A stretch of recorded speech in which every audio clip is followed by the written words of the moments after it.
اللہ کے نبی صلی اللہ علیہ وسلم ارشاد فرماتے ہیں کہ لا تسبوا الدیق، لا تسبوا الدیق فإنه یوقظ للصلاۃ، مرغے کو گالی نہ دو، وہ نماز کے لیے اٹھاتا ہے. مرغے کو گالی نہ دو، وہ نماز کے لیے اٹھاتا ہے. ایک ایسا جانور جو مکلف نہیں ہے، جس کے اندر یہ تاثیر نہیں ہے کہ وہ نماز پڑھے، جس میں ہمارے عقل اور سمجھ کے مطابق کوئی سمجھ کوئی فہم کچھ بھی نہیں ہے، اس کی صرف یہ عادت کہ وہ سورج نکلتے ہی بانگیں دینا شروع کر دیتا ہے، آوازیں نکالنی شروع کر دیتا ہے، اور اس کے آوازیں نکالنے کا مطلب یہ ہے کہ صبح صادق کا وقت چل رہا ہے، کیونکہ اس کی عادت ہے اس ٹائم پہ بولنا. اس ٹائم پر بولنے کی وجہ سے، شور مچانے کی وجہ سے اس کو گالی نہ دو، کہ وہ تو نماز کے لیے اٹھا رہا ہے. اس کا مقصد نہیں ہے آپ کو نماز کے لیے اٹھانا، لیکن چونکہ اس کے فعل سے نماز زندہ ہو رہی ہے، اس لیے اس کو گالی نہ دو.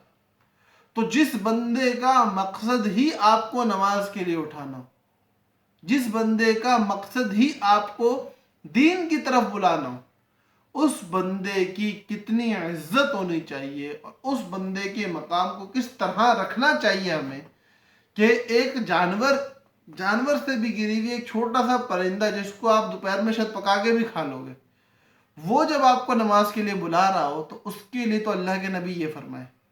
اور ہم اپنے مؤذن تھے، مسجد کی صفائی کے اندر اونچ نیچ ہونے پہ، مسجد کی بتیاں کھلی رہ جانے پہ، مسجد کے اندر کچھ معاملہ آپ کی پسند کے مناسب نہ کرنے کے، اس کو گالیاں دیں، شرم کی بات ہے، ڈوب مرنے کا مقام ہے.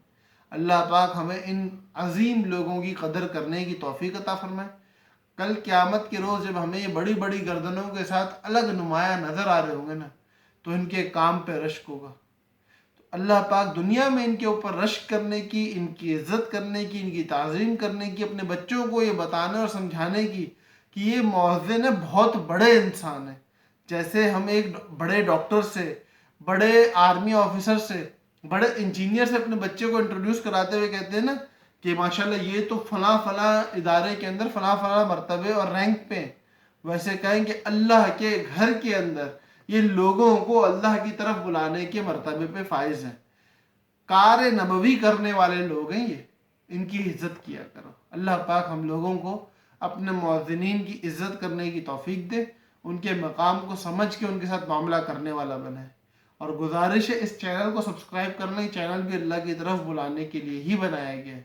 اللہ پاک ہم سب کا حامی و ناصر ہو. السلام علیکم ورحمۃ اللہ وبرکاتہ.